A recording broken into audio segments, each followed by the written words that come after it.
today. Yeah. So, I guess you have some idea. Yeah, for you. The camera's up. Yeah, okay, we are recording this show. I noticed. Yeah, that's fine.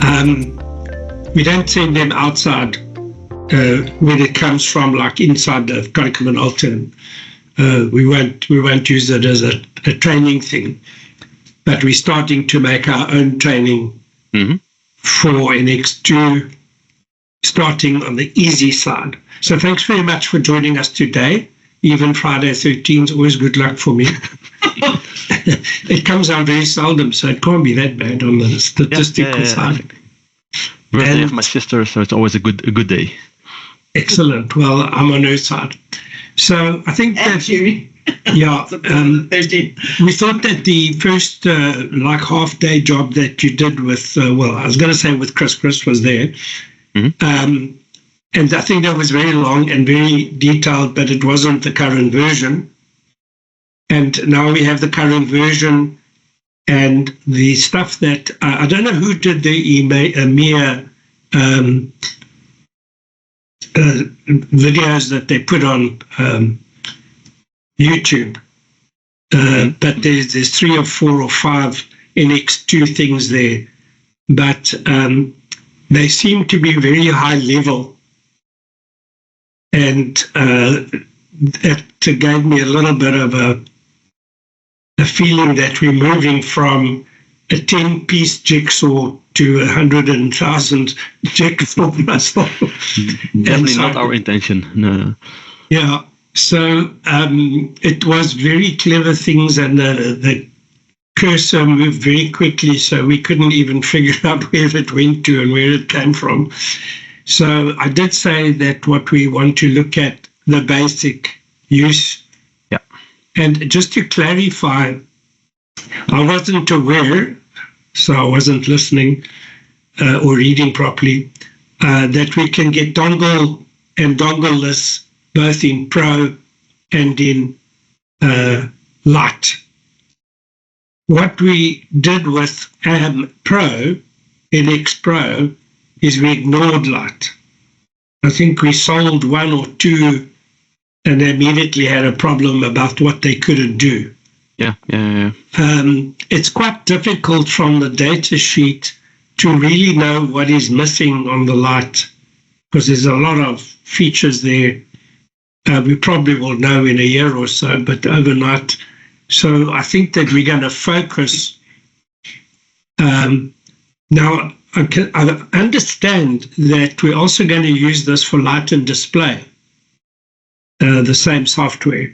I don't know if that's known to you, but we'd have to ask your colleague whether that, but apparently that's going to be part of it, and that could be the light, because normally there's much less complex requirements for. That's true. So it could well be the light will be actually ones for the people who don't want to ever spend money, is also the light and display. So we basically understand that there are 2 levels. We're going to promote the full Pro system unless you've had some inside information to say this is a very good idea for that particular application. So basically in Europe, we also really focus on Pro version only.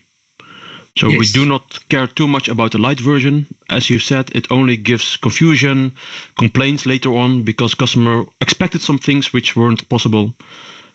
So we go for the Pro version as standard, except for specific cases. If in case of a public tender, for example, where it's very price sensitive, price driven, then we check ourselves, would this be a solution with the Lite version, and then we can offer the Lite version as alternative to the Pro just because of pricing. But yeah, it's not our preferred solution, not because of any profit margins, etc. That's all taken care of, but really about the after sales problems that can occur with the Lite. Excellent. So we've had a good example. We've had a good response from the customers, and Kaylin who's looking down at a screen probably to check what she's ordering for lunch. And no, just pulling it in. That she sent out a lot of information to our existing NX Pros, basically saying that, in due course, NX Pro won't be around and Yep. NX2. And we've got quite a few customers that have been asking for more features, and I think NX2 will have those features, like getting data into a LIMS, so a laboratory information system. We've got quite a few big customers, the big corporates.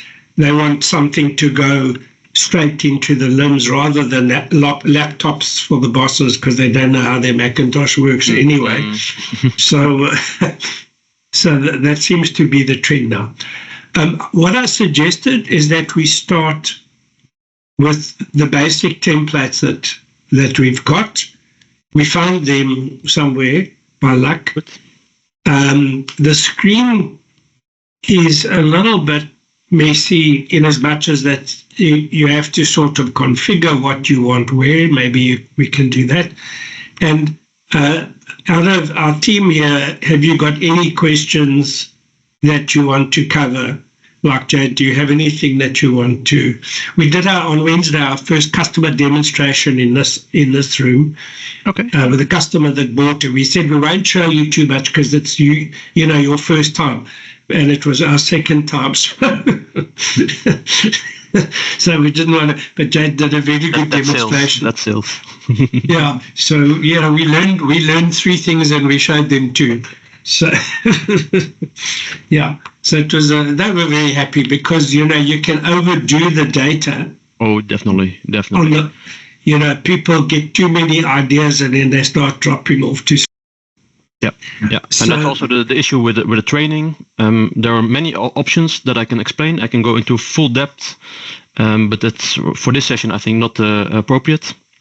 But you will have questions which may seem basic functionality to you, even though for other customers it's a very niche thing to which they may never need. So that's also always something I have to also take into account.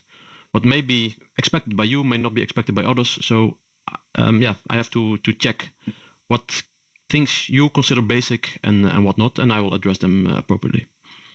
Most of our customers that have bought Pro have taken the standard products, and only out of all of the sales, 1 or 2 have configured it specially for special things.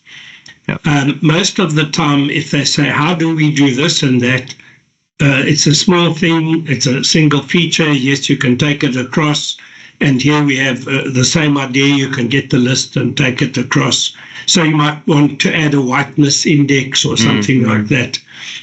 What I did notice was a lot of LED lightings that were not in the system before. Correct. So I don't know, is that CIE approved lighting? Is that for light and display, or is it also for all color communication? It's a new standard illuminance because the tube lighting is now banned, or as of February next year, it's banned in Europe. So also the illuminant standards, the reference standards for the illuminants are also no longer relevant. The A illuminant, for example, it's really focused on the tube lighting, and F11, definitely the TL84. They're all tube based, and they are losing their references, the relevance, because nobody's using these TL84 in daily life anymore. So that's why now we have LED standards, because the stores have LED lighting, offices have LED lightings. So we need to have some kind of golden reference to what a LED light source could be. And that's why there are now 5 different standard illuminants specifically for LED illumination.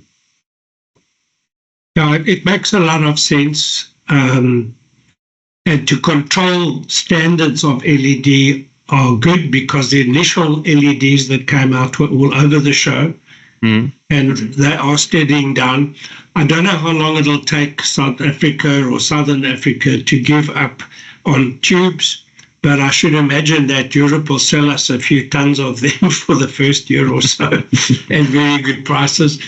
And you might know Marks and Spencers, and in South Africa it's called Woolworths, not the American Woolworth, which is, but Woolworths is also one of these people that use TL84, which is a very cheap tube, which makes everything look grey. And they're still wondering why they can never sell their fashion clothing. You know, because you look at everything and it looks all everybody that you're working on the railways, you know. So, there's a raised hand by Heidi. Heidi? Yes, thank you, Ewald. I was just, yep, I have, and I was just finding my unmute.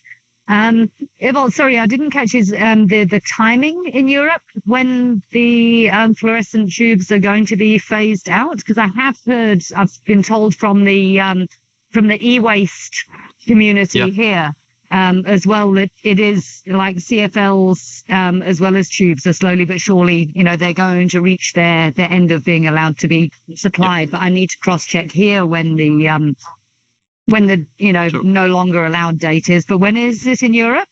So for consumer product, it's already banned, I think, as of last year, summer. Yes. Okay. For industrial products, they have made an exemption, and that will be banned as of February 2025. So our light cabinets, they are considered industrial, so they are one of the exemptions. So from February 2025, these cannot be sold anymore. We heard from Just Normlicht that they will discontinue as of January already. So they do not wait until the last moment, but as of January, the tube products will be removed from their price list. So we tubes themselves, they can be sold while stock lasts. So these are no longer produced, not in Europe, and we have heard that also in China they have very much scaled down their production. But while stock lasts, we can still sell spare tubes to customers. We don't have to throw anything away. We've competed, trying to sell it. Normlicht it's been difficult to sell because they're always more expensive. But of course, they're staying away from tubes as well. We don't ask for that one. So we have a good opportunity now to start pushing. And Kaylin can just make a note that we need to push our Normlicht cabinets for visual, because there'll be a sudden panic in the when the people come and do the audits of the corporates. They'll say, but you can't use this anymore. They'll go, oh, really? The same as Windows 10 will die in, I think, September or October next year. So we already have to start thinking, how do we live with making sure that all of our computers, which we even got some 7 still running because they work. Why throw them away? Yeah. The best thing is there's no longer any updates, so nothing changes, not like everything else. Yeah, there are some updates for the hacker community, so you have to be careful. But yes, you are well aware. Yeah. Okay, so my idea was to start with the standard templates that come in Pro. Sure. And anybody, please ask your questions as we go along. Okay, I will share my screen. I will turn around so I will not look into the camera anymore. But yeah, so this is NX2 when you just open it. Just a blank screen. And when you start it, you can choose what kind of template you want to apply. If I make a new template, it will use the default template. So I go to Document, New. And in my case, my default template is completely blank. I do this because I like that it opens very quickly. So there's no very limited loading time. If you want to have a different template by default, when you open NX2, your customer probably want to have a specific template every time that he starts NX2. That can be found in Tool. Sorry, I always mix them up. Application settings. And then Auto settings. You here see a display template block. If we check this box, it will always load the file that you select here. So this can be a customer-specific one, or one of the default templates that are installed with NX2 at first installation. If you uncheck it, you will start with a blank screen that you just saw. If you check it, it's using the template that you have selected here. My first impression of this process is that we can start charging customers for making specific plates, templates. Yes. Like is this something that you're talking about in Europe? We're not talking about it, but so far we provide templates for free as part of the training. So when our sales staff do a training at a customer, part of the training is to generate a specific template. So the customer is aware of how to do this. And while the training is progressing, they will also come to a certain template that's useful for them, and that's part of the training actually. They can keep the template, of course. We are considering to offer more complex templates for the premium users. People with an additional premium license, they can get access to additional templates which are not installed by default. But that's something we are considering only. We are not having precise plans what will be provided at which time frame, etc. But we're talking about it, yes. Yeah, I think we'll also not immediately come out with a gun at the head, but we want to not spend our life telling people the same things over and over. So we can sell them a template and just say, there it is. So yeah, that's an open discussion. Yeah. When you want to change the display template, you can always change it to whatever you want, even when you have data in your file already existing. So the template does not contain any data. It's really about the visual layout of your screen. So even if you have made some measurements, made the target, made tolerances, everything, you can change the template. All the values will remain the same. It's only the selection in your data list window which will change, the layout of your canvas window, and also the alignment of your screens.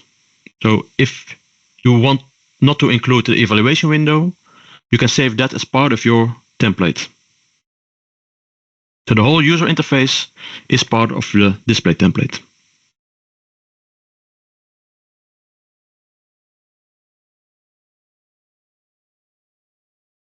Yeah, you have seen that. Let me check where it was.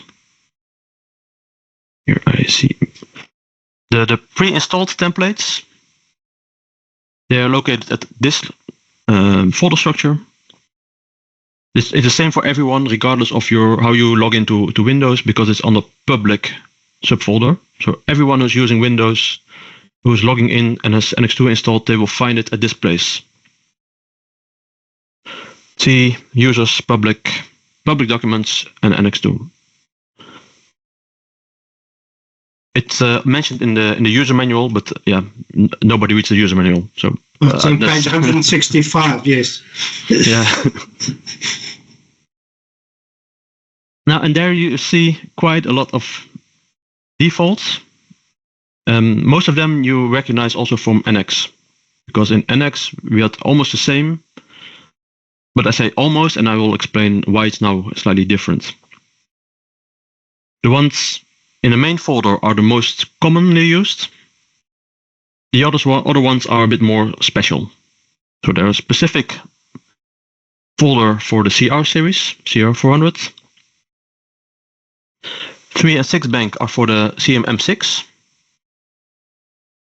They have no other value than just for the CMM6. And other, the name describes it. So you have one for the 45.0 instrument, the 25 CG. This one using a old Delta E reference. I have seen no use for this one at all. I don't know why it's included. Haze, opacity, and a special one for QC graphing.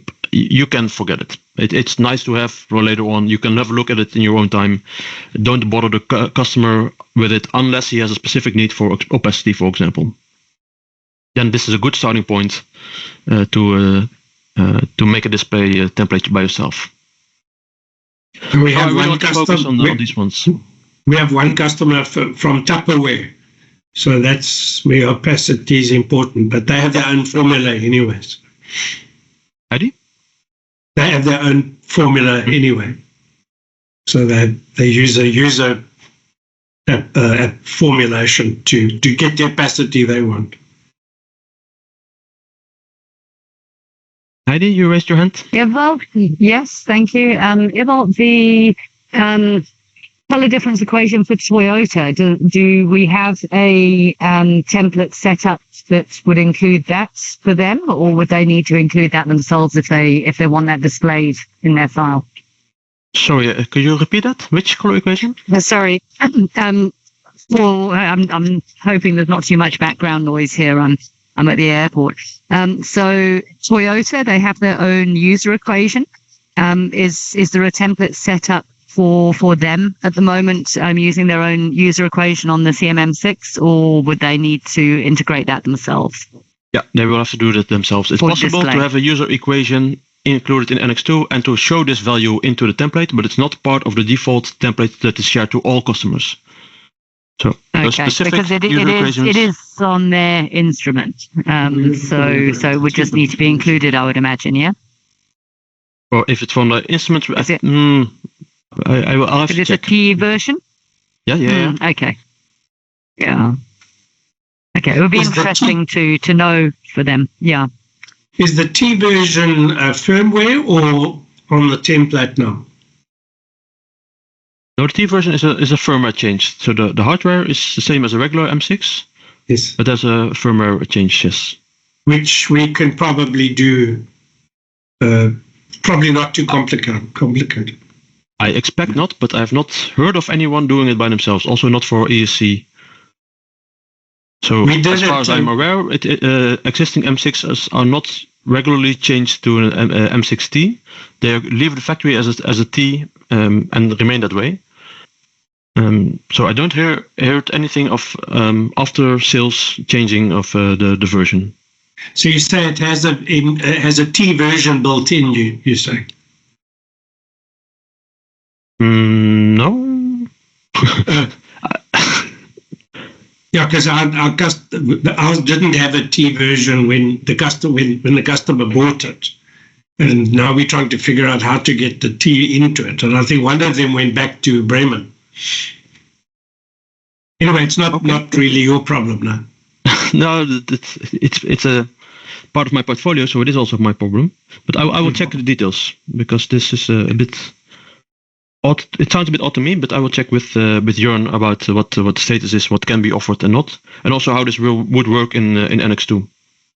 Now, because 512 M3, we did the T version ourselves. We got the firmware for that, and it was a very quick thing we could do. Yeah. Okay. I will check with service about this process, and I will learn the details myself. Thank you.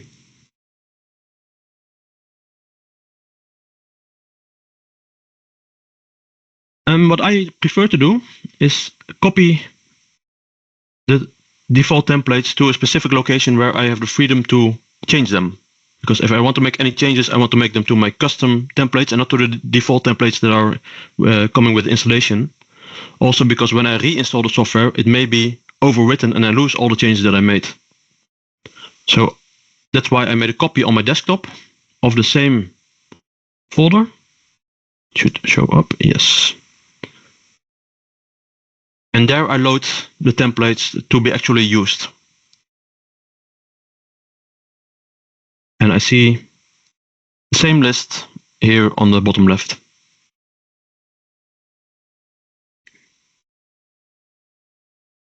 Now you see that there are some variations. Let's say, for example, simple. You have a simple template, but also a simple GU, a simple SCE, and a simple SCI. The simple one takes measurements, displays measurements if you do a single bank measurement. So if you set your instrument to SCI only or SCE only, you get one value for every measurement. And then this simple will only take that value to show. If you do a SCI and SCE measurement, this template will not show you anything. And that's always confusing. Okay. So if it has no other text behind the main words, so it's only simple, there it's indicated that it's only for a one bank, a one setting measurement. Same for standards, because they also have a GU, SCE, and SCI. And same holds for the detail. So without any additional text, it's only for the one bank measurements. If you do a two bank measurement, SCI and SCE, and you select this template, you will only see the SCE value of your measurement. Even though every measurement has two different values, they have a SCE and SCI result. The template will only show you the value that you selected in this template. So it will only show you SCE values when you use this template and SCI values when you use this template. I'll show you what happens. So I will select the basic one, let's say the standard.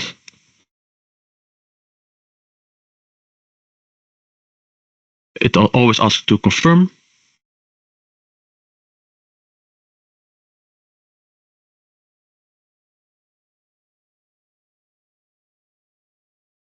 So now I have my canvas window, but there's no indication if it's SCE or SCI. If I connect a instrument and do a measurement, it's now in demo mode, as you see. I have not an instrument connected right now, but I'll do as if I have an instrument. 26DG is a good example because it can measure SCE, SCI, and also gloss. So I will connect it. I have to calibrate it, of course. Press this button. Calibrate 0. Calibrate white. And do the gloss calibration. And it's ready to get started. So I can do a target measurement.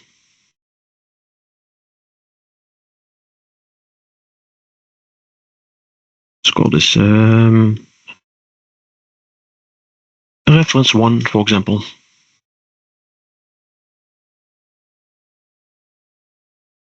This is an SCI only measurement. And you can see it will display these SCI values. If I change my measurement condition to SCI and SCE,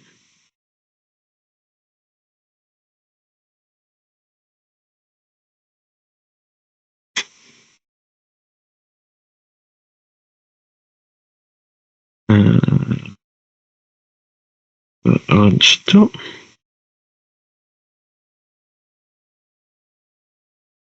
I get nothing. It doesn't matter if I click SCI or SCE. The template is looking for a measurement value which only has one entry, and it cannot find it because it only has measurement, a double measurement value, SCI and SCE. So it doesn't display anything. I can go back to the reference 1. It's fine. Ewald, yeah. Can I just make a comment? That's exactly what I experienced with the canvas mode not populating any data. Mm-hmm. And then you gave me the advice of the 2-bank and SCI, SCE. I did that and I still had the same issue. So Judy and I, we workshopped this together, and I was using our Pro paid for version. Judy was using a demo version, and trial version as well. And Judy had no issues, but I continued having issues. And I started off with the the QC wizard, and I continued having issues. And then Judy just said, okay, why don't I should try starting up a QC template or any template in another manner. So the steps you just followed now. And only after I did that would the data filter through. And thereafter, if I connected and I used that wizard, the data only filtered through. So that's like a bug or something we encountered on our end. That's very strange. If you have the example file with you, please share it with me later on. I will have a look at it myself.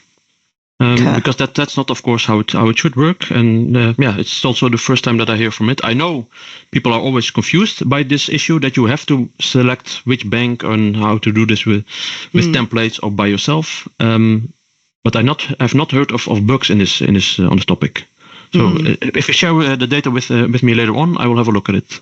Okay.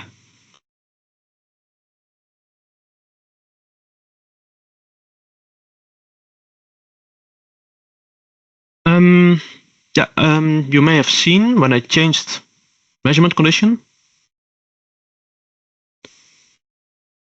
that I get a warning. So it says it's expecting a different specular component than what I have selected. It's expecting a single bank. So when I select a single bank, it's fine. It was even expecting SEI. I do not know why. That's odd.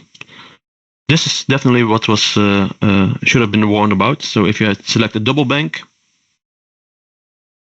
then there's a warning coming up.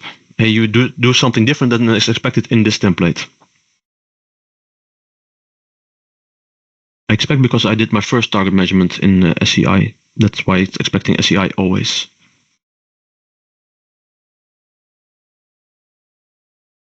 But in NX2, there's no limitation to what instrument settings there are and can be combined in a single file. With NX, you always have to have separate files. One for single bank, SEI only, or one separate one for SEI and SEI combined. In NX2, you can have them in the same file. So this is an SEI only, and this is SEI and SEI.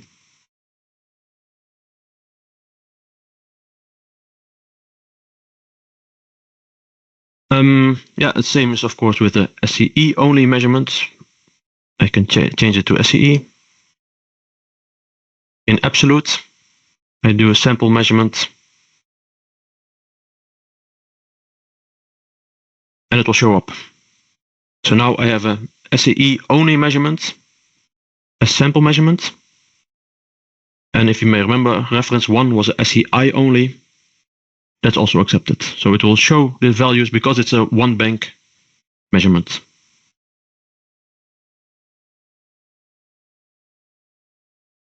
Is this clear? See lots of nodding heads and a bit of doubt with Richard. Totally. No, I've got a very small screen and I can't see exactly all the stuff, but it makes sense. Okay. Heidi, you want to ask a question? Yes, the color coding there is what is the meaning behind that, or is it just these ones? Like yes, or is it like a pseudo color, or does it have a meaning? Yeah. It's a pseudo color. Is it? And in demo mode, cool. In demo mode, it can vary quite heavily from one measurement to the other. Yeah. So okay. No, that's fine. I think 50. Yeah. Okay. I wasn't sure if it had a deeper meaning or it was just that. Okay. No, fair enough. Thanks. So now I have a SEI only measurement. I have a SEI only target, and I have a two bank target. This one will not show anything for this particular template. But if I select the SEI template, then this will work. So let's try it. I go to File, Display Template, Apply.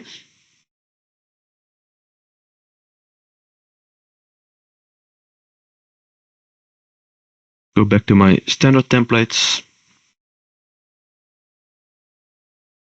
So if I now select standard SEI, confirm.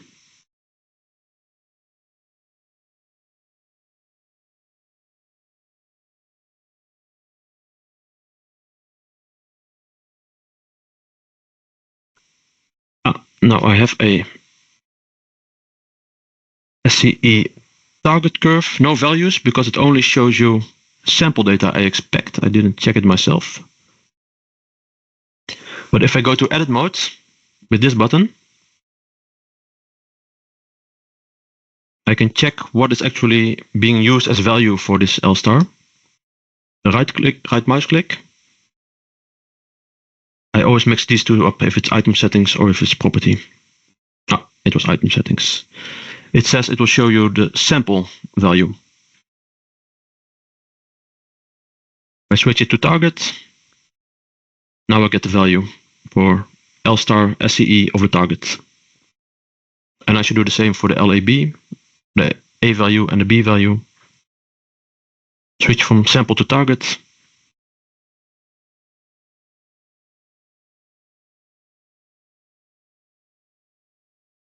So now I see the target values LAB of my SCE component for my two-bank measurement. Whether or not you want to display the target values or the sample values, that's up to you, of course. This display was prepared to show you the sample values as well as the delta to the target. To do this, I better make a two-bank sample measurement, change measurement condition again to a SCI and SCE. Do a sample measurement with this two-bank reference.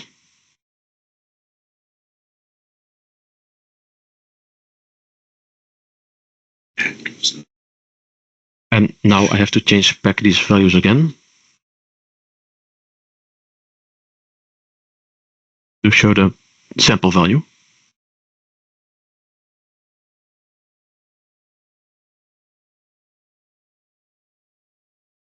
So now we are back at where we started. And we see the SCE value of the sample with the deltas relative to the reference. Now, these are two very different colors, of course, so we have quite a big difference. And these are displayed here as well. So you see the curve of the sample and the spectral curve of the target, and the bars indicate the delta. For every wavelength interval, you see a delta between the curve of the target value and the curve of the sample value.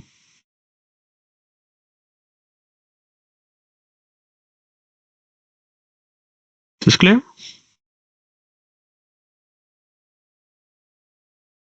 That's a very exaggerated difference, isn't it? Because if you just show the target and the sample to the target, like you get in the Pro, then you've got the dot in the center and you've got your outlier or whatever.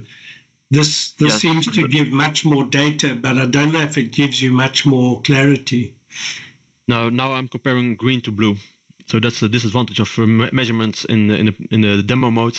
You get arbitrary colors. So there it's the difference. Yes, it's very big. Yeah, because it looked very exaggerated, John. Okay. It is. Okay. I have a delta E of 45. I see here that's quite large for many applications. It's not accepted. Normally.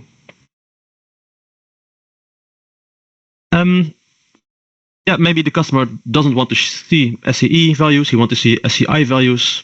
Because the template is prepared, just switch the template.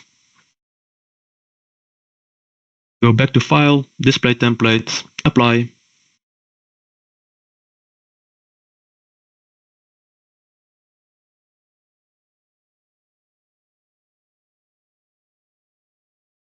We were in SCE. Let's go back to SCI.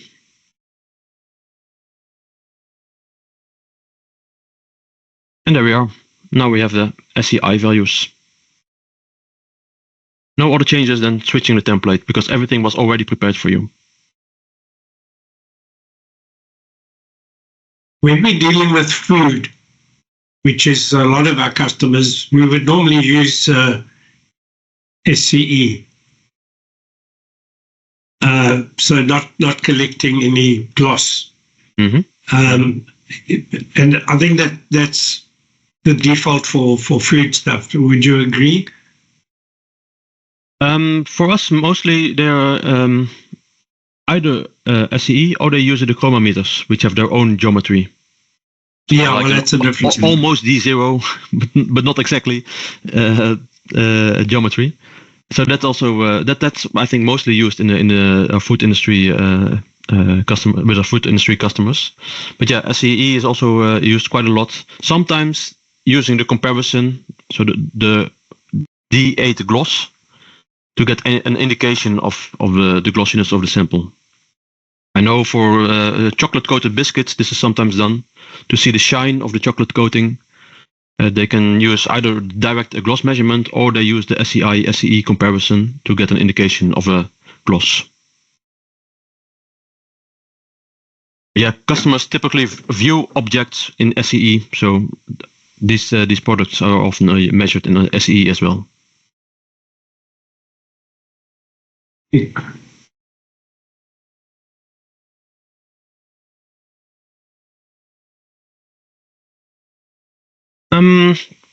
We had some SCI measurements. You can guess what will happen if I now select this SCI absolute value. 2 seconds, 1, 2, it's empty. Because this was a one bank measurement, right? One bank measurements do not work in this template. This is only working for a two bank measurement and they select the SCI value. If we want to see this, we go back to the template.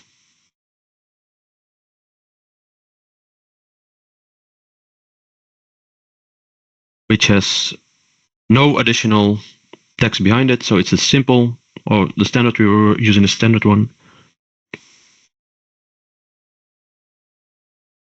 I apply it, and now we have the values.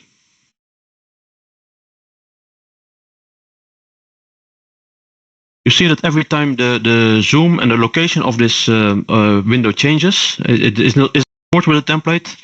That is something we consider a bug. So we have asked Japan to solve this in one of the future versions of NX2 because we want to save the specific view zoom and also the specific location of my graph elements with the template itself. It's very annoying that every time you have to scroll back and zoom in and out just to see what you want to see every time. So this has to be solved. Question from Heidi?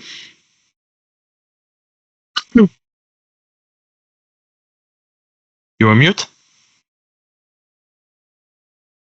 Sorry, I thought I'd clicked it.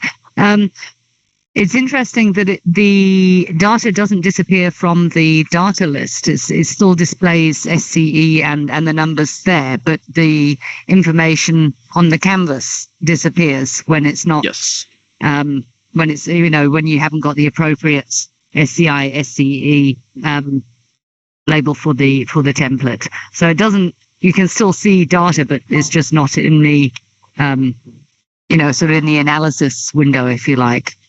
Correct. The data is always maintained, regardless of how. Yeah, that's correct. Just like in the report. The top one. Oh, yeah.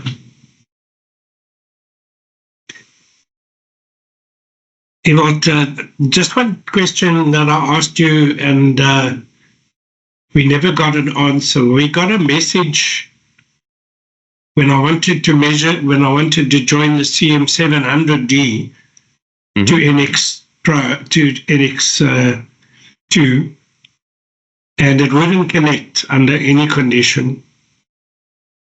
And I blamed Microsoft, but eventually I forced a COM port and set it specifically, and it could see the 700, but the software wouldn't accept it and connect. And I got a message which said, you have to update the firmware on this instrument. That came off this software. And then EST Bremen said there's no such thing. Okay, that's odd.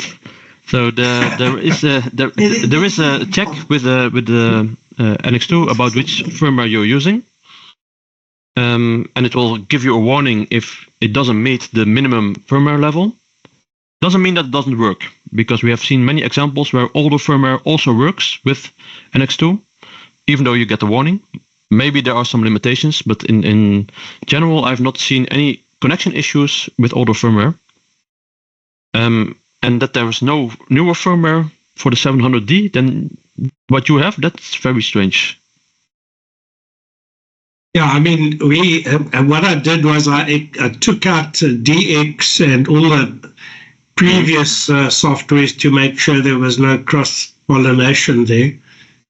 And it's a high-performance laptop, so I'm not expecting anything particularly. But what I was surprised is that this software gave the reading. It said you need to update the firmware, which was nice to know. Yeah. But when I asked service, can you do that? They said there isn't such a thing. That's really strange. I will check with Jörn about this. I don't know. Kevin will have one about us ordered it in. Yeah, we're not too sure what we got out of EST Bremen, but there was some story about the firmware that it has is all that there is. But yeah, it's something that maybe something triggered that message that's got nothing to do with firmware. I don't know.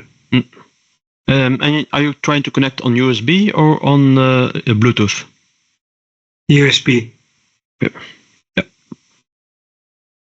I will follow up on this with Jörn to see what the story is all about. Yeah, we're one of the first people that we have with CM5s. Occasionally, the customer is minding their own business and suddenly it goes into update of firmware. And they've never found a way to stop it. So we've got one or two customers that come in on a motorbike and say, can you please put this thing right? It's gone on to its own thing.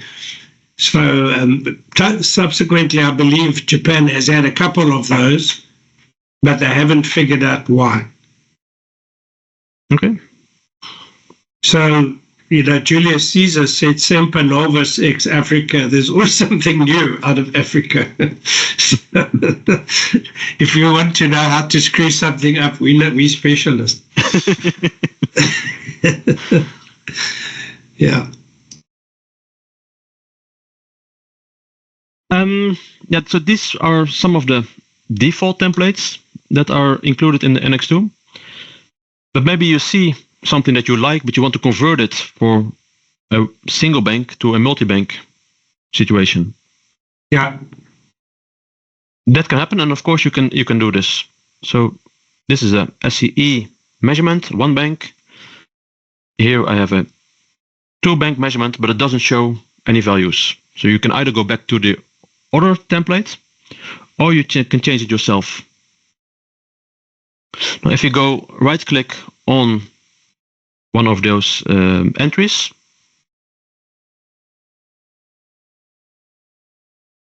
there you see with group setting switching a long list of possible measurement conditions. So you see all the different angles for the M6, which take most of the spaces in this long list, but also a white backing measurement or black backing measurement for opacity measurements.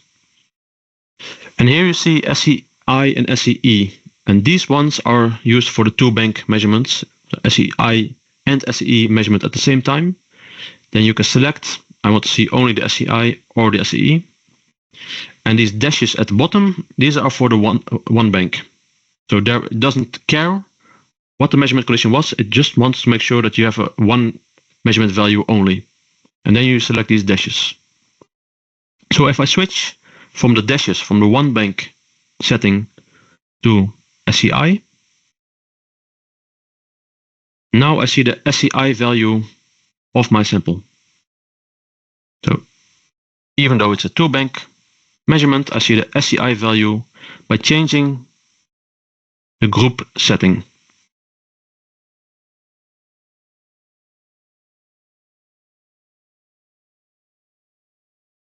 So if you want to do this, you have to do this for all the different entries, not only the absolute, but also the deltas. They also have to be switched from the dashes to SCI or SCE. Quite a lot of work. So best practice is to start with something that meets your application. So if you have a 2-bank measurement that your customer wants to do, start with a 2-bank template, please, because otherwise you're just clicking and clicking and clicking. It's annoying for you and also for the customer. It's not nice to see, oh, is this really all the things I have to do? It's every time I have to change this. So make it as simple as possible for yourself by making use of the templates that are prepared for you. Yeah, I think that's what our conclusion was. It's like getting a very big box of Lego, but no plan on how to use it. You can do anything you want, but you don't know what you can do. So I see that this software's got a lot of very subtle little, like a little dot means this and 2 dots mean that. It's something that you can only use in a factory if you've got a specialist in there. Now, I wouldn't want to bet too much money, but I don't think many food processors in Europe would know how to make all these templates. No, I agree. Yeah. So especially the smaller companies, they don't even care. They say, thank you, goodbye. Or they say, oh, it doesn't work. Please solve it. They will not take the time to check how to change it, how to make it more efficient for themselves. It's okay, or it's something is wrong, and we have to help them. They will not take time to improve this. No. Yeah. So our policy has always been that when we have a discussion with the customer, we really find out what they want to do. And quite often, they want to keep it some sort of secret, but it's a little bit like sin. Everyone knows what every sin is anyway. So, so eventually we get the information out of the customer. What do you actually need? And what do you actually want to do? And if they want to do automotive interiors and exteriors, we can do 2 different templates or 3 different templates. That's not a problem. So that they don't have to figure this out. Jade, I think that we can quite quickly learn how to make good templates as we're learning these type of things. And Ewald would probably say, which is quicker? Do we watch the 2-hour video you did, or we maybe just drop you a line until you tell us to go to hell?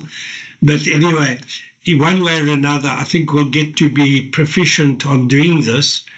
But what you're showing us is to make a finished template that you put somewhere in a directory is much better than taking something and trying to modify it, but not specifying that it's permanent. Yeah. So that's very prone to issues. Yes, if you take that approach. Maybe you change everything except for one value, and you will find out years later that someone made a mistake. Those things are annoying.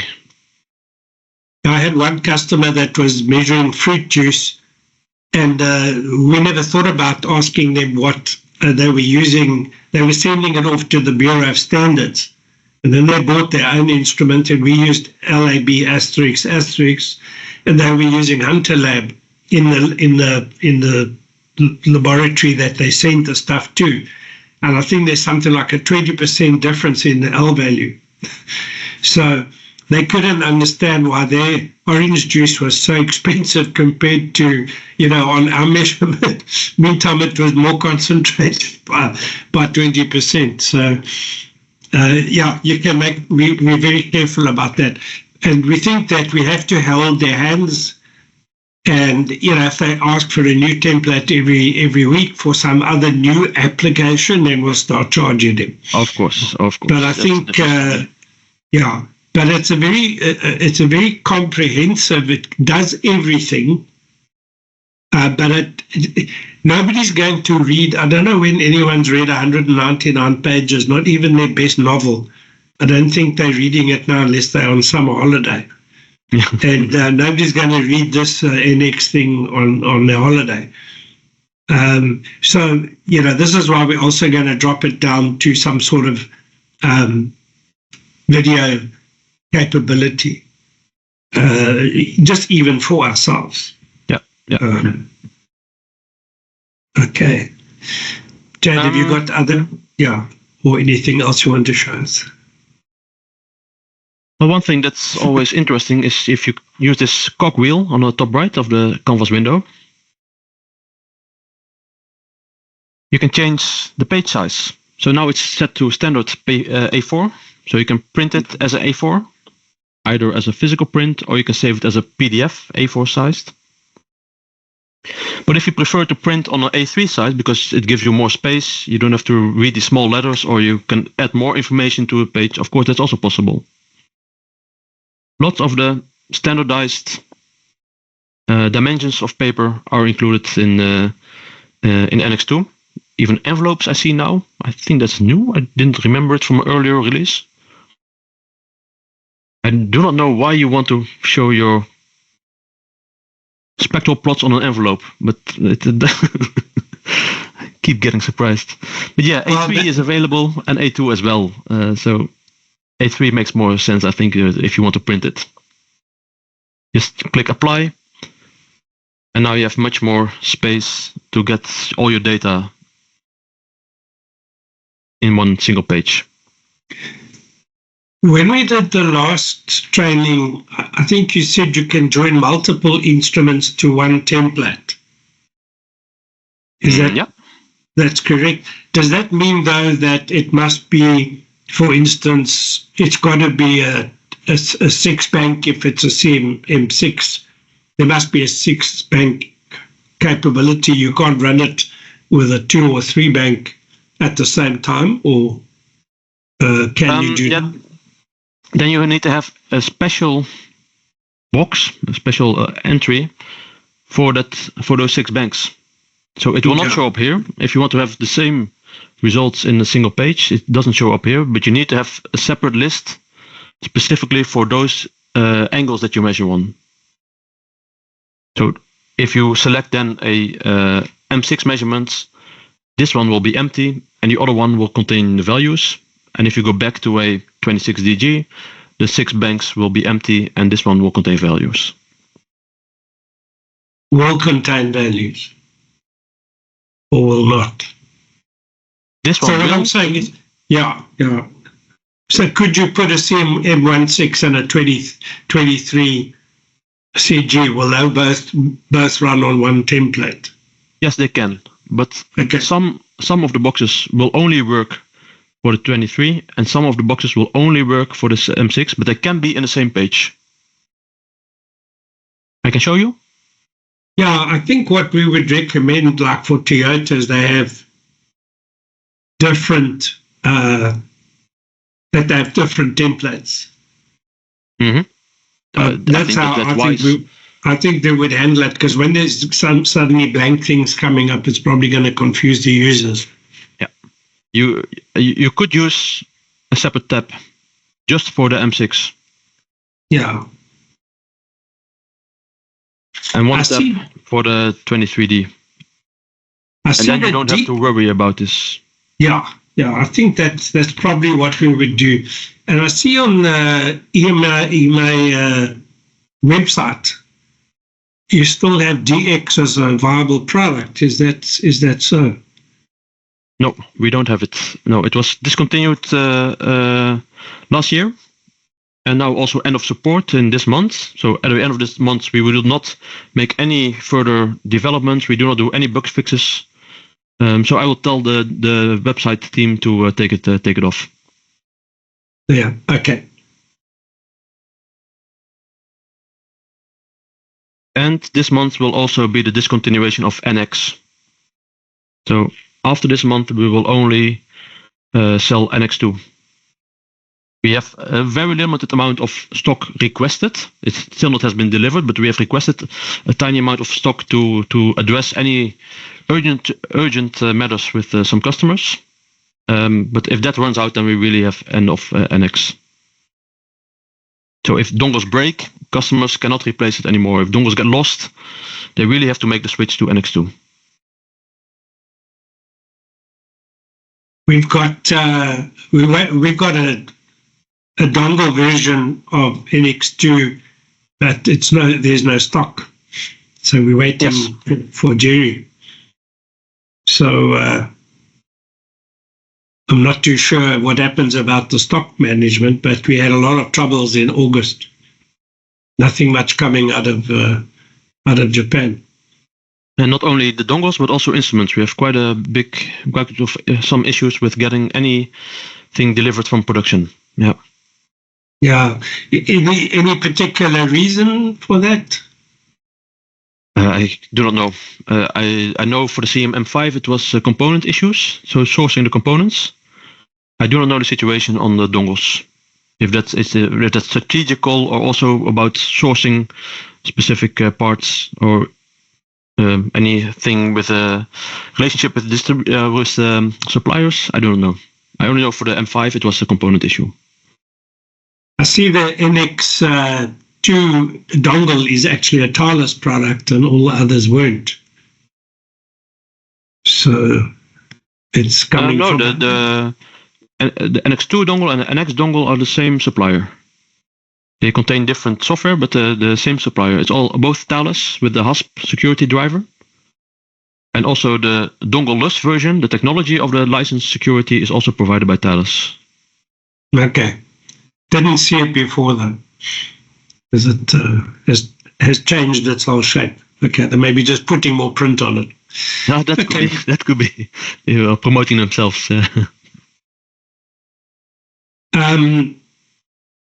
When you come to training your colleagues, please, if you're going to do an EMEA training, invite us, because we are on the south part of Africa, but we are still Area 3. And I can understand Middle Europe ignoring England, but they shouldn't, but we're still a viable country. So don't let us off the list. It'd be nice to keep us, even if we're not too sure what you're talking about at a high level. I gave a basic training September last year to SEU staff. At that time, I think you were still in doubt if how much involvement you should have with the of this, providing the software to the customer, if you want to do customization or not.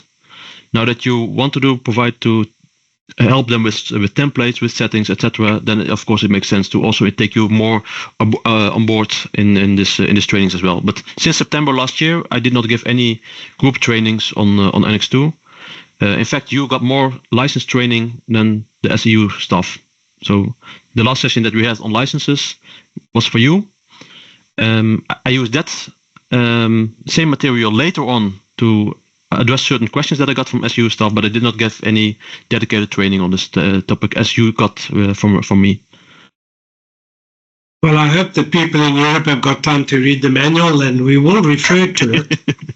We will refer to it sometimes, but also, I guess, some of your customers will be more advanced than ours. That's why we have the policy of first finding out really what the customer wants to do and then how to do it. And we will probably have about 6 months of asking Dummerfrage to, maybe something you told us 10 times, we might ask the 11th time. But we will make sure that the customers don't have to go through too much problem. Mm-hmm. Because, for instance, SCE, SCI means nothing to them. Even though they know they need to measure the color. Heidi's in the position that she can explain every point of physics in the software why it's there. But the problem is that the people just want to learn what do they click, and that's all. So sometimes people come back and say, we want to have more information. Why is it this? Why is it? Well, that's also easy for Heidi to do. The good news of course, it makes absolute sense. But the good news is we compared like instruments on both softwares. And the software, both softwares, so Pro and NX2, give the same readings, and the instruments give the same readings. I mean, it should do that. It should exactly do that. And the customer that came in this week to have their first initiation on which button to press, they actually had some reading from one of our other customers, but they didn't really, I suppose they knew it was our instrument, also CM5, and they were looking at, well, they bought a CM5 as well. And when they took the numbers out, I said right at the beginning, they had very close within the first decimals or even second decimal error. So they were very impressed with that, and so was I, because that means that the hardware and the software, whenever software changes, all the accounting people, the finance people, they also, how many things must we change now? Yeah. But in this case, it's CIE, it's an I, it still sees like it used to see. And the instrument and the software are both giving the same. Yeah, that's how it should be. That's what we expected. And that's what we did some tests to make sure. We took all our tiles that we use in the service department, and it's a big tile and you get a good reading and you can do some averages, and it was absolutely perfect. I mean, if you did it within the same 15 minutes, you didn't even get a second decimal error. It was like 00.00, no problem. So and we have the air conditioning and that in this place so that we can keep it somewhere like that. But we've had 2 months of like around 6 degrees to 14 degrees, which is like not really what happens in Cape Town. 8 is the worst you normally get, but we've had a colder winter, and I'm sure we're going to have a hotter summer. So people in the laboratories, in the production, they might have had an air conditioner when they opened the factory, but 20 years later they said, no, we don't need that, So I have to buy new golf clubs. We can't actually do that. So we're going to have to really support. And I think one of the jobs that Jerry has is going to be helping to specify these templates for especially our customers that we know. We might have to tweak something for a new customer, but for the existing customers, we know what they need. And so Jerry, I don't know how you feel, how confident you feel of working from this way upwards. How do you feel there? Richard, I think we can easily get stuff ready for our clients. Might just take a day or two, but that's the worst case scenario. But I think we can get them up and running quite easily. Yeah, I know you've put quite a lot of effort in, Jerry, and I know, well, you and Jade have put in a lot of effort, and I think you've even read bits of the manual, which is like quite amazing. So I do appreciate that, because we don't want to bother Ewald with all these crazy. Well, what we don't want, Ewald, is that one of our people asks you the same question and then somebody asks the same question, and we try to share the pool internally so that we all know what we learned. Yes, that's something I like, but don't hesitate to ask questions to me. So it's fine if everything is guided through Jade, for example. That's fine. Don't bother that you ask me a new thing for the third time in a week. Please do this, because then I also find out what things require more explanation, which things are not clear to people. If I get the question from you and one from Italy and one from Poland on the same topic, then I know, I have to take care of this. And the next training, I must make sure that I clearly explain this feature, because there is uncertainty about it. So please ask me whatever you want. And yes, I appreciate it if it's from NARICH, if it only comes from one person. Yes, that helps a lot. But don't limit yourself in asking questions to me. I know I have a lot of emails to get through, but for now I aim to get them answered within a day, and I think I can still manage it if I'm not on at customer sites. So while I'm still able to answer your emails, keep asking questions. Yeah, that's perfect. What we do is you can imagine Heidi's 1,400 kilometers to the east, and Jerry's 1,200 kilometers to the northeast, and they're quite far away. They're about 450 kilometers from each other. So it's like going to Moscow in a way, from one part of Europe. But we do have regular discussions, and particularly Cape Town and Johannesburg and Cape Town and Durban. I think we have daily. So Jade manages a lot of sharing the information. So if we get an answer, we'll share it. If I get an answer, I'll share it with her, so that we cut down how many times we ask you the same thing. Yeah. So yes, I appreciate that you're open to give us any time. But you're also free to give me a call and say, if you ask me this question about the double bank once more time, go to Jade and ask her. So, or Jerry. So I think that we're putting in the effort, and with your help, I think we will get really useful for our customers.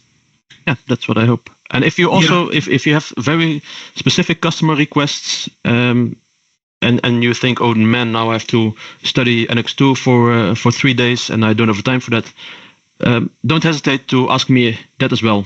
Maybe I can step in and provide you a starting point for the custom template for that specific customer.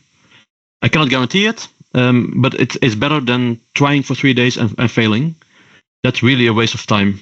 And it will not make you more enthusiastic about NX2, and I need your enthusiasm. That's more important than my time.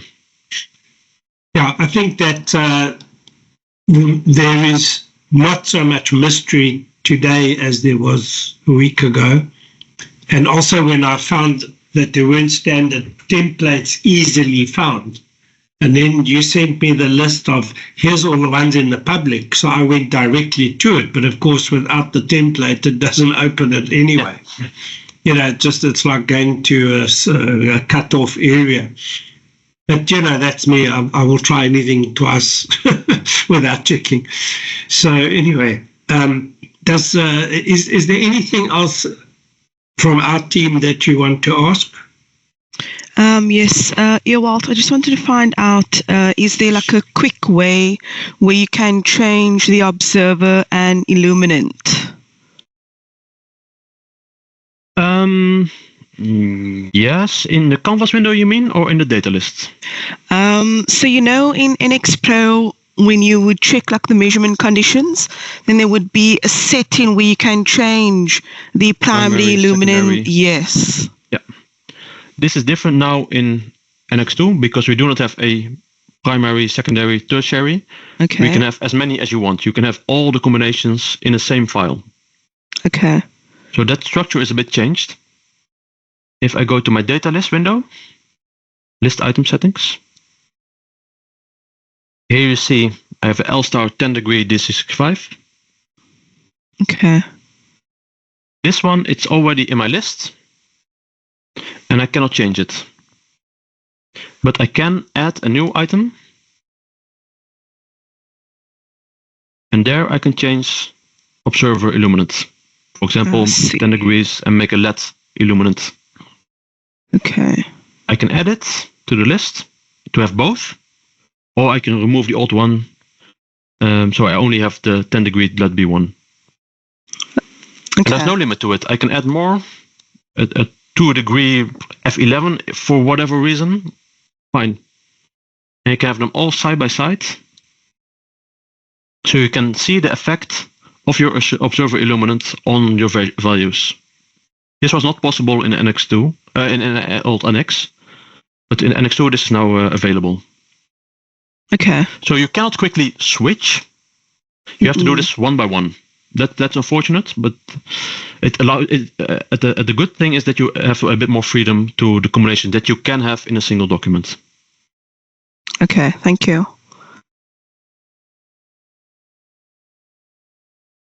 Something wrong. Just once you have selected the observer illuminant, it will stay the same for all the others. So I now selected the 2 degree F11. Now I can also add A and B and whatever, X, Y, Z, all at the same time. So that helps you a little bit. It will keep the last used setting, and I have all the ones at the same time. So then it's only 2-3 extra mouse clicks. But yeah, you have to do this by yourself manually. You cannot make use of preset combinations.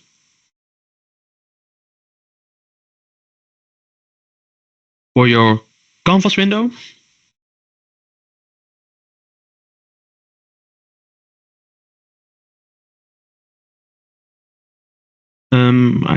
as I said, I always mix up item settings and property.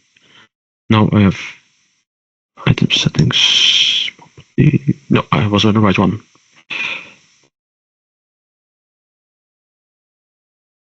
This was the other one. Yes, sorry, I'm checking for myself. Here I can select the ones which are in my data list. So that helps you search a bit quicker. But if it's not in your data list, still you can change it by going to settings. And you can define yourself what observer illuminant you want for that specific entry. So make this the letter B5.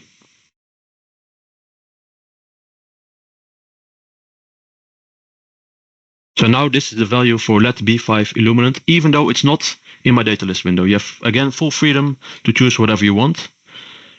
If you do something exotic, make sure that you include a text box explaining what you're actually looking at, because otherwise you get confused.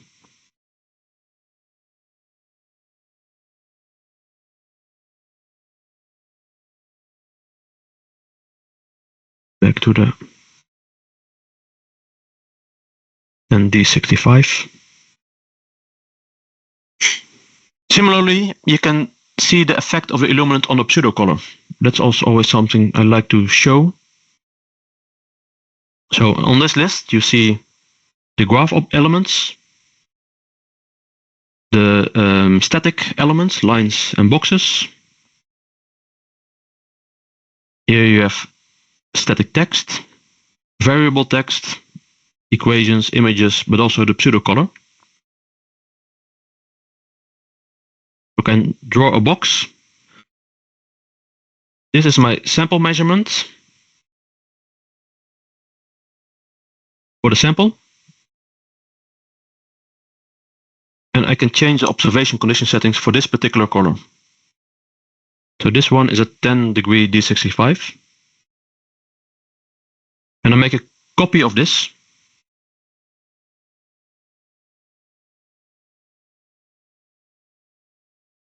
And change observation settings for the second box.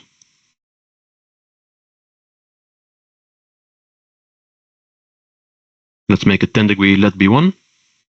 And you see the big impact of just having a different illuminant. So this means much more for most customers than just having a different value. By seeing on your screen, oh, if I switch from D65 to a LED illuminant, there's really a big impact on the perceived color. So that's now very easy to do in NX2.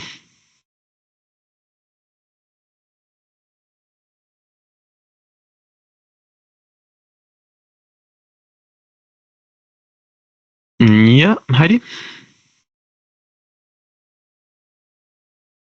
I think Richard had his hand up first, so he may be asking a similar question. So Yes, so I'll wait till Richard's been answered.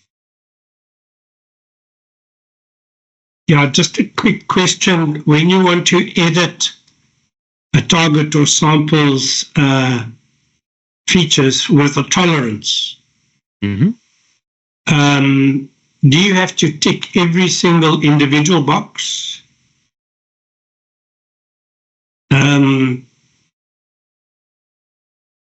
or do you only have to tick some of the boxes? Because I noticed on the EMEA one, they only ticked on the very first and the very last box.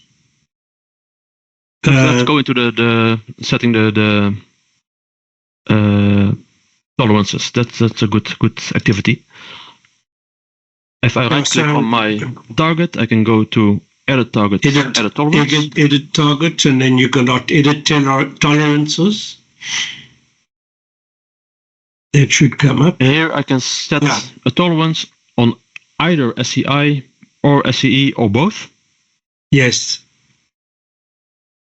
And you can set a tolerance on the delta L, delta A, delta B, delta E, and any of the other delta values, because you're not limited to these ones. You can add more by clicking this pencil icon. So do you have to tick all of them to get the function, each individual one? No, you can limit yourself to say, I only want to have an upper limit on my delta L, and that's it. Okay, so you can limit to what exactly you want, but otherwise you have to hit each one. Yeah, there's no way to in one click select everything. No, you have to select one by one to make them all active and confirm that this is actually the threshold value that you want to use for your limit.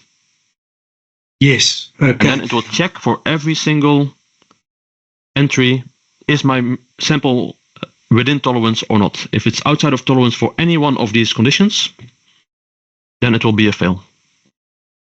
Yeah, it was just quite humorous that they said the instrument takes half a second to do the gloss and half a second for the C2025 CG, and the measurement's half a second, but it takes about 5 seconds to do the setting. In NX2, yeah. You have to prepare. The preparations always take more time than the actual measurement, and I think that's something that's good for the operator and not for the QC manager. But if that's the same person, I can feel the annoyance. Yes. Yeah, so maybe you need one extra box here, which means just copy what we had before. But that's only fine. It's a few seconds in the day. But even in Africa, we measure seconds there. And of course, this can be a default setting. Then you only have to set it once. And every new target that you measure or that you create will already have the default tolerances that you do not have to set anymore. So you only do the end one. The N one, sorry? The last box. Or all of those parameters are in the system. That's what so all the deltas are in the system, but you can also set default tolerance. Yeah, so okay. So whenever you get and make a new target, it will always have, for example, all boxes ticked. Then you only have to do this once, and every time you make a new target, you're done, because it will have these same tolerances. That's okay. Carries it over. Okay. That'll save for 4 seconds. Okay. Thank you. Eddie. Okay. I was going to ask about the default, so you can change it. So the default tolerance in the template carries all of those through, which is good news. And just one in terms of the metamerism index. I take it that's also available under the color spaces and indices yes, setting that you can add that into your data list and to your canvas. And I always forget where it is. I do that on NX as well. I can search for it. That's typically quicker in the difference. The color in it. Oh, index. You can search. Yes, please make use of it, because otherwise you get confused by all the different items. Yes. Of course, you have to know that it's MI and not metameric, because then you will find nothing.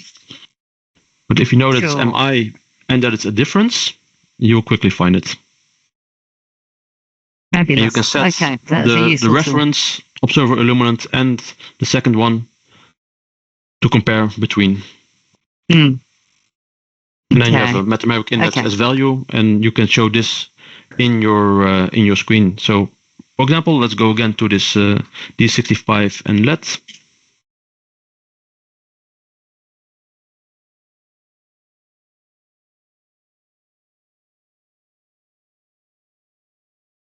And I can add the mathematical index as new label with the list item. And there it is. It's a silly comparison because again we are comparing blue against green, but you have a mathematical index of 12, 13 even. Did you follow or was it too quick? I can do it again if you want. I think I followed it. I didn't follow that well on the canvas. But to be honest, metamerism, even if it is in two completely different colors, it can be, the metamerism index is how the differences compare. So, sure.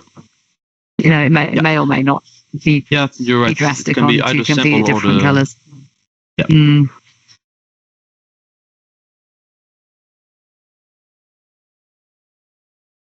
Okay.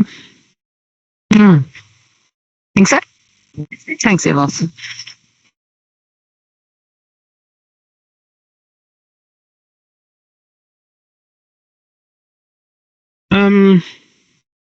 I can show you a new feature of the upcoming version.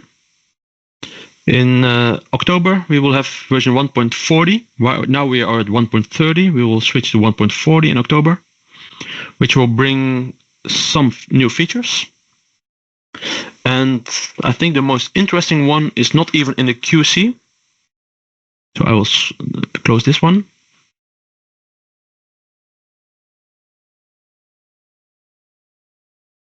Go to my main screen somewhere.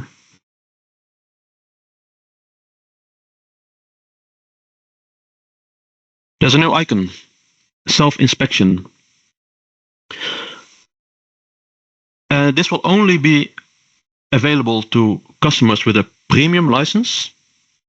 So just to recap, we have a base license to use NX2, and we have a premium license to update the software to the latest version. Now we have a new application, also available only for people with an active premium license.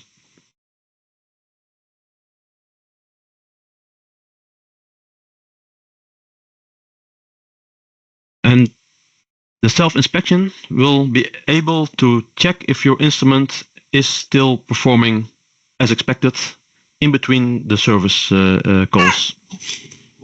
So during the year, customer can choose, I want to every month check my instrument on light source and or repeatability and or reproducibility.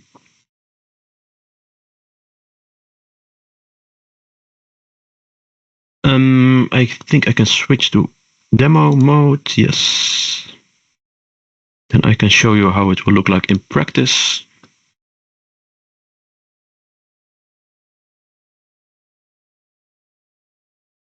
I will connect to a virtual 17D.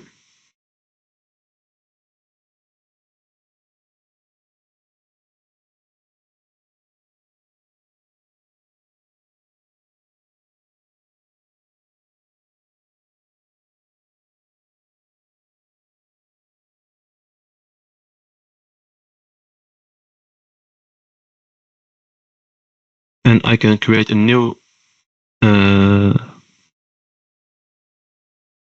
self-inspection condition. It's still new to me, so I have to search for it myself. I can load from an existing condition. I think I prepared one, but I don't know where I stored it. So let's create a new one. Welcome to my room. Yeah. Great to do a demo of something you didn't prepare too much, but I think it's still interesting for you, so you're not surprised next month. I can check for every of the 3 tests if it's a mandatory, optional, or just completely ignore it. If I'm only interested in reproducibility, I can only do the reproducibility test. Right now, let's select all. Of course, you need to do a white calibration. Zero calibration can be optional.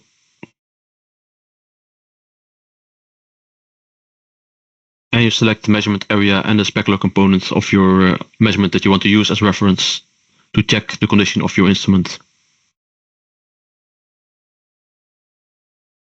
Illuminate and observer can be set. And here we go to the light source test. to check if your xenon lamp is still working okay. So of course, the white calibration takes care of any variation in your xenon lamp performance, but at a certain time, it really goes out of range, out of specification. And the customer can see this and verify that everything is still okay.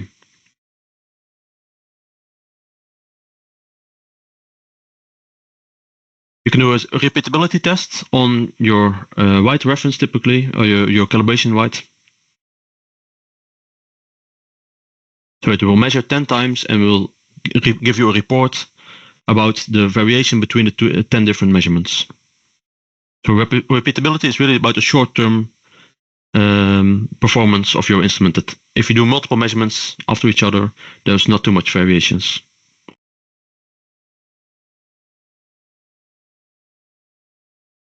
And reproducibility is done on a set of tiles or on a single tile if the customer has it. So basically it's the green tile check that we had before. If a customer has a reference tile which is stable over time, he can measure this every week or every month and confirm that it's within specifications. So you can add one tile or multiple tiles. Again, you can make this optional or mandatory to measure. And you can set a tolerance on the measured value. So if it's more than 0.2 delta E, for example, then he will get a warning. And if it's more than 0.5, it should be a fail.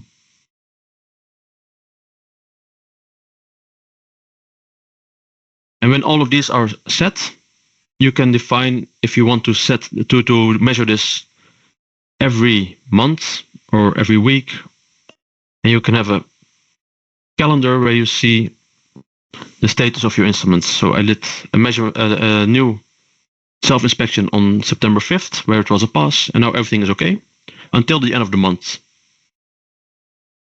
So this requires me to measure at the first day of the month that I do a new self-inspection, otherwise I get a warning. This self-inspection is now expired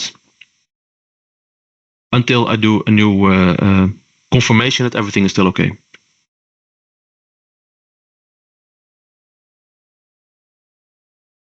And you see that I started doing this in August 19th, and I did a few different measurements, also separate calibrations, to confirm everything is okay. And I have a graph where you can see the variation of my light source. Here you see with increasing time that also the light intensity got better, basically.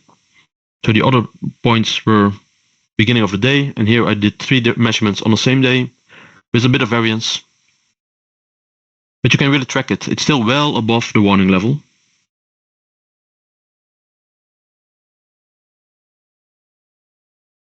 And this can also be shown for repeatability.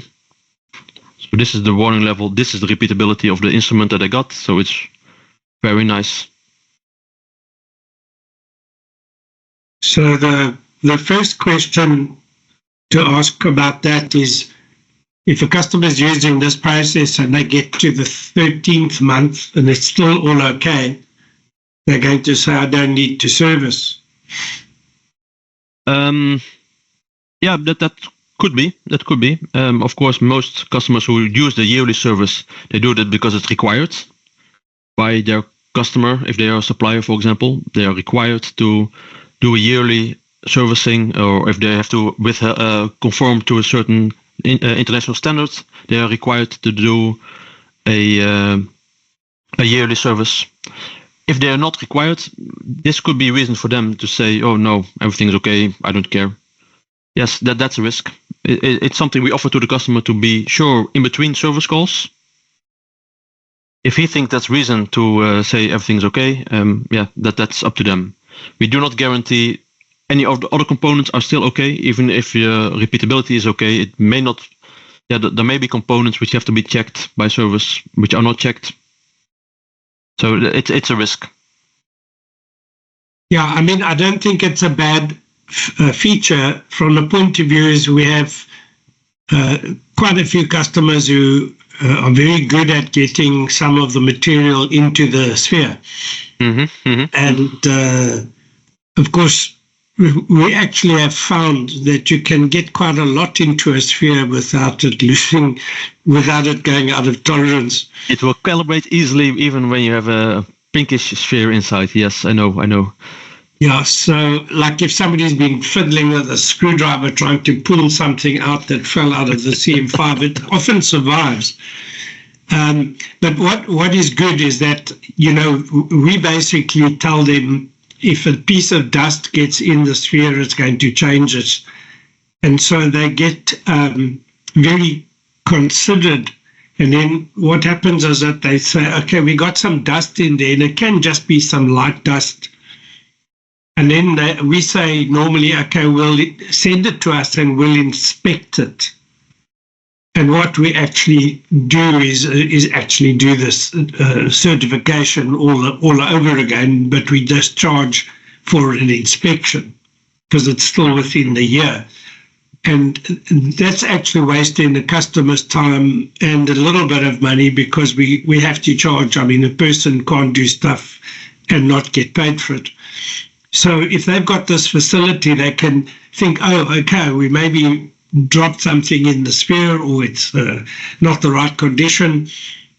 And they can see this situation which tells them that things are good.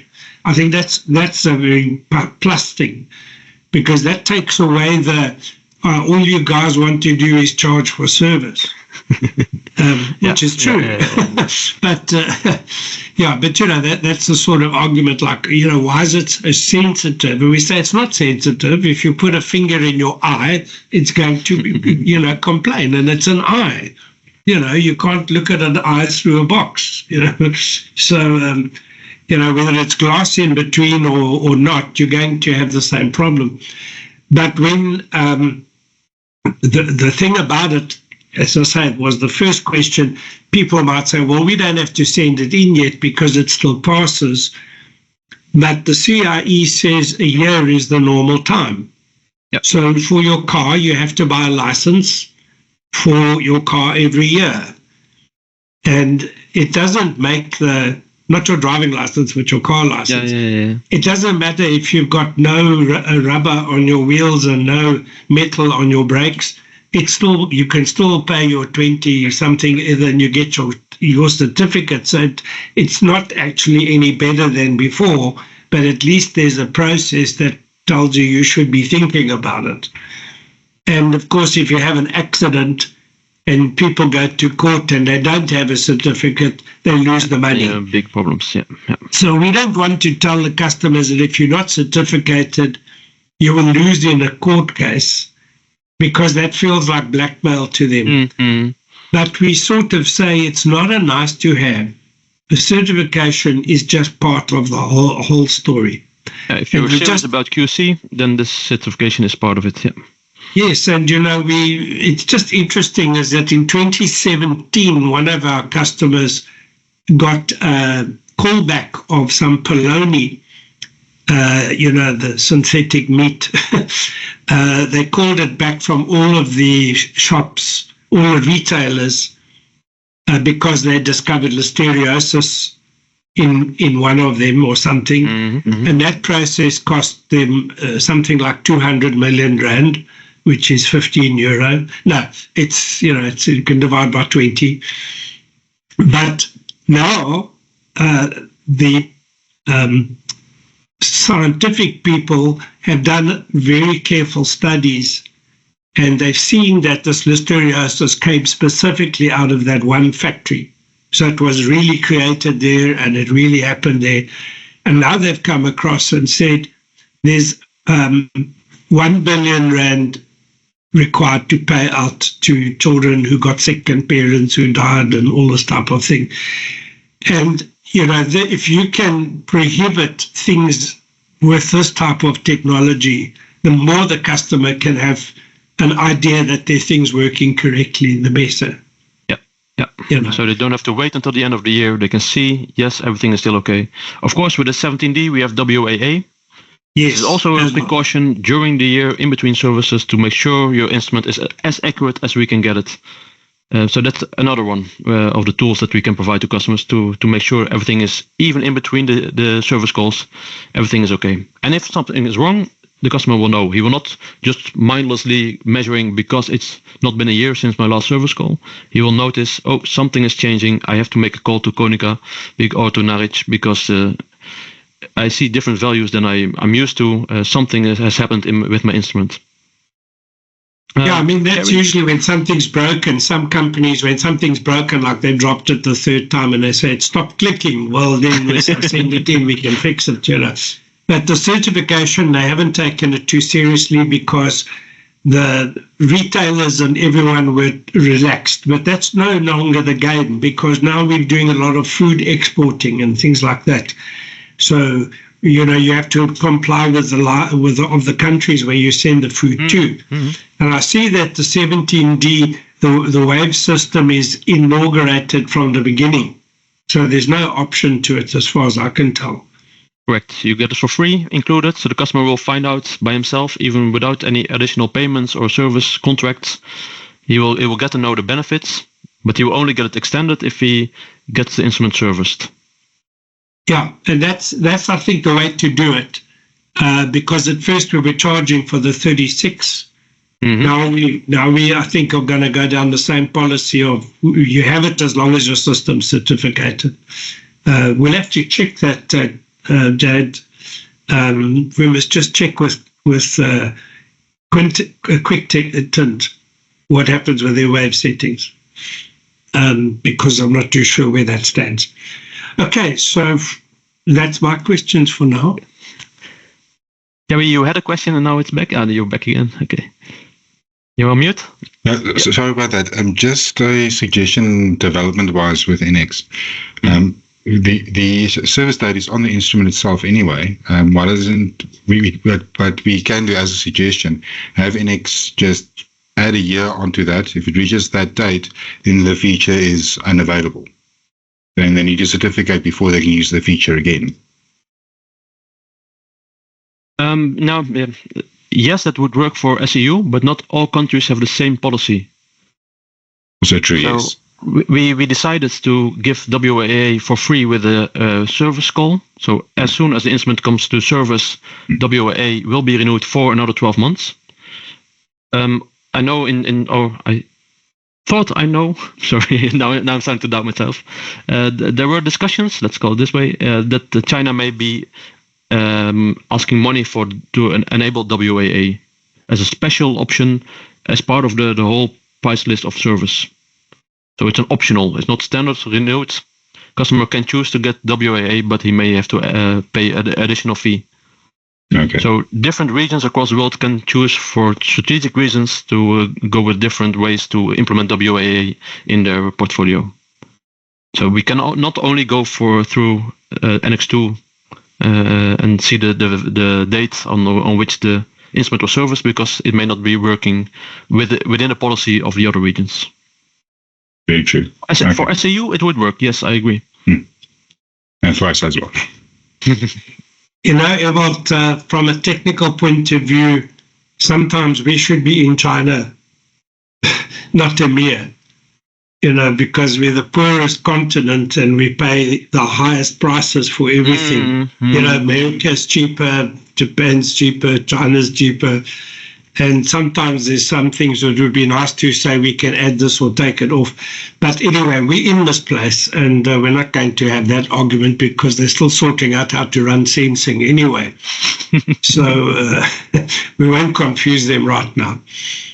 Yeah, but I noticed that with the 17, it was immediately up and the readings were absolutely spot on. Yes. You know, and I remember some time back, X-Rite had some sort of correcting software. But that yes, there were multiple tiles, and then it will do some sort of correction, average. Yeah, but the trouble is you can't go back to where it should be in their system. So you could correct it to what it should be, but not necessarily what it is. So, so there's no golden truth anymore. Yeah, that's it. So they call it smart something, but I don't think it's that smart, because you finally drift from your targets.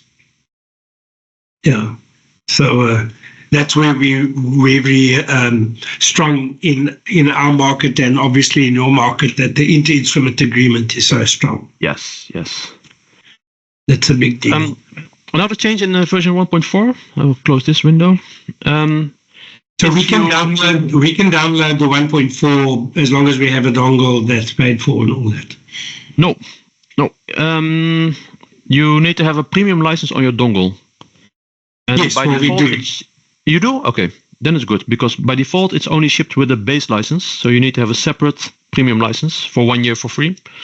And we get it for demo dongles. We can extend it for free every year. But if you have a premium version installed and active, then you can also install the latest versions. So version 1.4 will be available next month for download. Yeah, so our internal staff, we will make sure we all have the premium version, because we always have to be in a position to give the highest level of support. Yeah. So you can always go back to older versions if you want to support a customer with version 1.2. You can install version 1.2 as well, but you can only install newer versions with the premium license.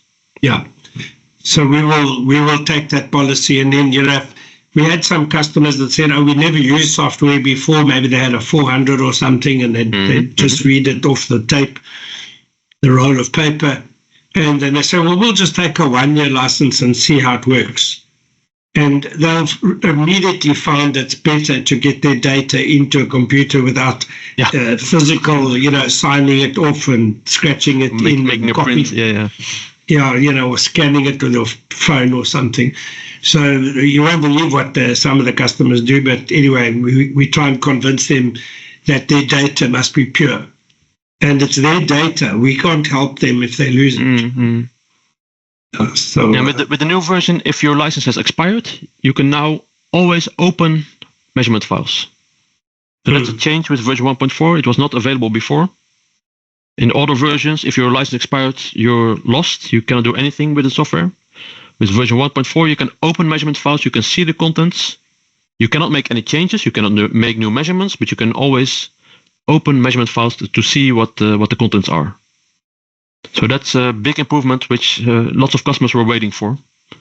And now in version 1.4, this will be for everyone. As soon as your license expired, it will automatically go into the reading mode.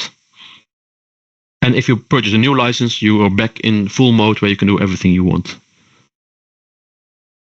NX Pro was quite sluggish once you got into the thousands of measurements. Mm-hmm. Mm-hmm. And then people started messing around with Excel, and Excel itself is rubbish for data.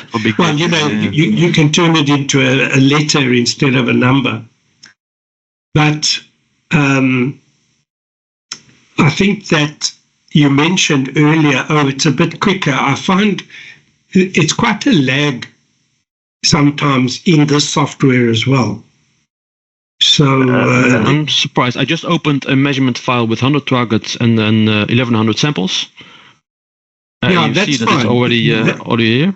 Yeah, no, that part is fine. But sometimes when you move from one thing to another, there's a little bit of a delay. I know if you want to change samples to targets, for example, and you select 100 samples, you all want to convert them into targets, that's a bit slow. Yeah.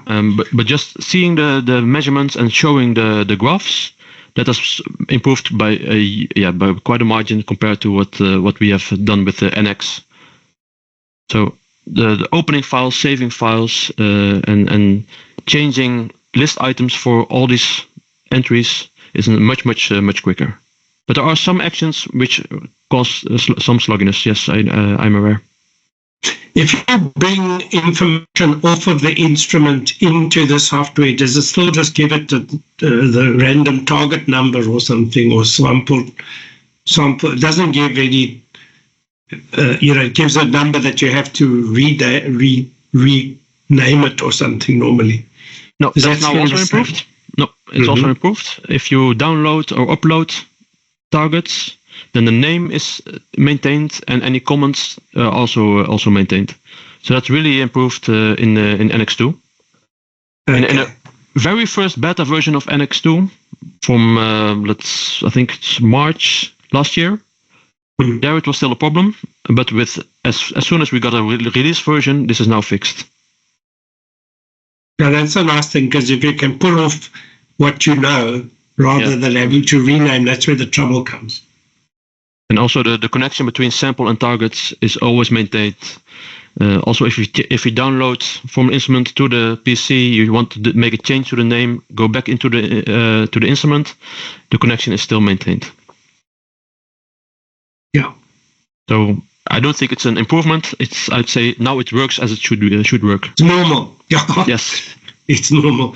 Yeah, but you can't always expect everything to be normal in the first. And there are plenty of things that still have to reach the normal level in NX2. I know. So we are not there yet, but we finally have an environment where we can make improvements and make things better. And with NX, it was really not possible anymore. So it was really by necessity that we had to switch from NX to NX2, because nobody was able to make new software, new features in the old NX. The programming language was not familiar with the new developers who came into the company. Yeah. So our experience with the new instruments, 26, 25, 36 with glass, I think the customers that we are talking to are quite keen on these products. There's a good response.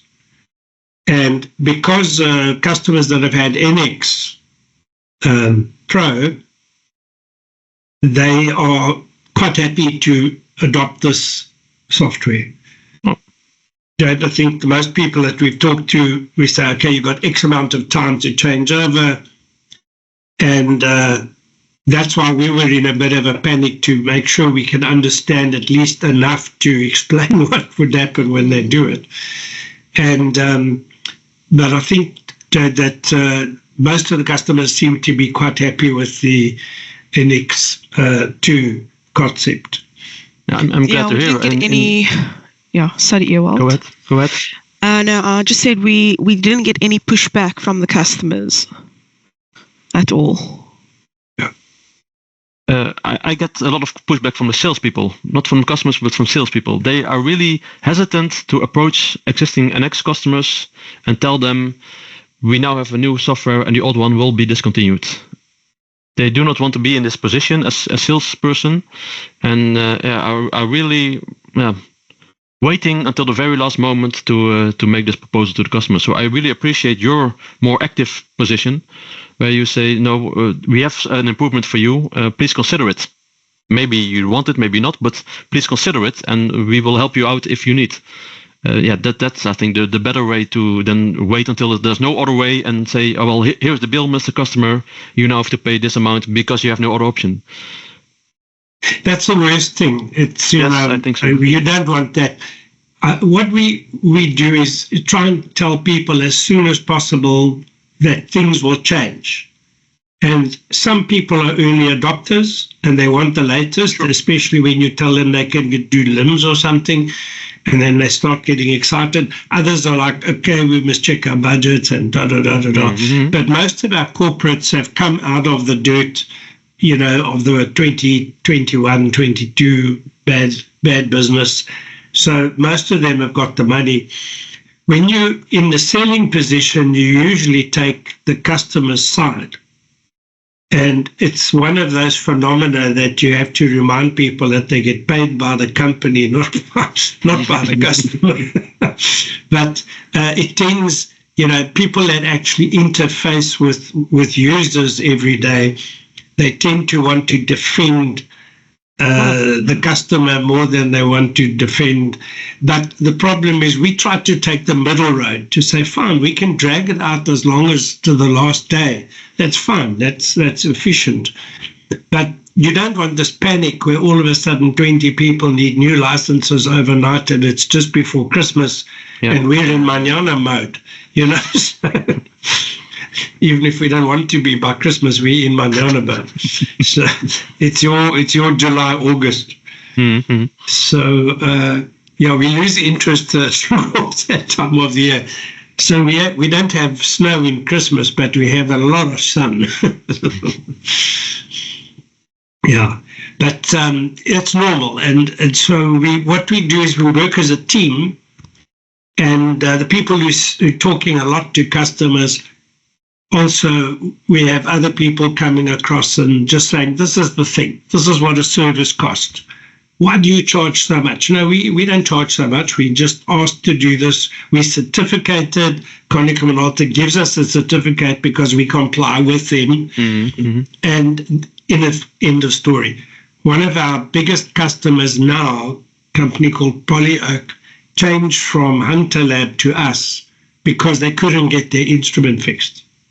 Oh, wow. Now we sometimes send things to Bremen and it takes a very long time for it to come out the schnoor. Out of EC. But, it can sit there a long time, but it always gets fixed. Whereas in our case, customers now know that we do a lot of local service as well. And that's when you're in Africa, you don't want to turn your key in your car in the middle of the window and it doesn't start. Mm. That's round one. You just don't want to be left standing. So that's how we like to say, prohibit coming to a dead end and you can't have choices. We try to give you the choices beforehand. So, yeah. It's not fun telling people that prices are going up, but that's I always say to my team, if they don't want to tell somebody, I'll do it for them because it's the dirtiest job, and I just have to do it if nobody else doesn't want to do it. But we understand how it works. Yeah, so I think we're coming up to our time. Does anybody on my side feel that they've got a better vision now of what we're doing? Is there anything more we need to discuss? No, that's all for me. Thanks, Ewald. You covered lots. Yeah, thank you. Heidi's got a question again. Just a brief question. When it comes to the connection to LIMS systems, I mean, I would imagine that each one is slightly different to the other. So then what would be the procedure from there? Would we put their software or, their development people in touch with Konica Minolta development people, or how would that work? No, what we now offer is that with every measurement, an CSV file is exported with specific data. So you can set, if you go to environment settings, application settings, external software. Okay. You can. All right. So that they would be able to connect to that. Yeah, and our customers say they can use CSV or PDF into LIMS. Yeah, wonderful. You can make a setting where you export a CSV file with every single measurement that you make. And if it's a sample measurement relative to a target, then also that's included, and you also have the delta. And then the customer can think of a way to import these separate CSV files from the location where it's saved. So they can just track, has there been any change, and it will be put into the LIMS system. They are still working on a database version of NX2, but it's not yet ready. I know it's under development. I do not expect anything before March next year, so it will take some time. And then we can make a more professional integration with LIMS system. Right now, this is an intermediate phase. It allows to communicate with other systems, but not directly. Okay, perfect. Okay, so I mean that they would be able to take through easily with their own knowledge of their own system. Anyway, even without the database at this point. Yeah. Okay, wonderful. Thank you very much, Ewald. Welcome. Yeah, thank you. We wish you a very happy weekend in the Netherlands. If you think of any other topics that require more training, let me know, and I'll be available for you. I like this setting, nice small group with good interest, nice questions. And I like to make time for this kind of sessions. Yeah, we don't sell the stuff unless we know what we're doing. Yes, you should. So, as you should, but we at the moment we're a bit thin on the ground, running on ice. But we like to know what we can do to help all our customers. And most of the time we don't have to ask outside. With like NX Pro, we got completely used to it. And that's the way we want to be. So rather 2 or 3 sessions with you, and eventually we will leave you in peace. Yeah. Then I'll ask Jade to do customer training for French customers. She'll be the specialist then. Yes, we can do it in some African languages, maybe. We'll find a way. Like Helen is speaking Afrikaans, and that's very nice. She can explain all these things in her terms. So, okay. All right. Ewald, if we're all done, wish everybody a very nice weekend. And we will keep touch. Ewald, have a good weekend as well. Okay. Have a great weekend. Thank you. Safe travels for Heidi. Thank you very much. And see you next time. Thank you. Bye-bye. Thank you, everyone. Bye. Thanks, everyone. Bye.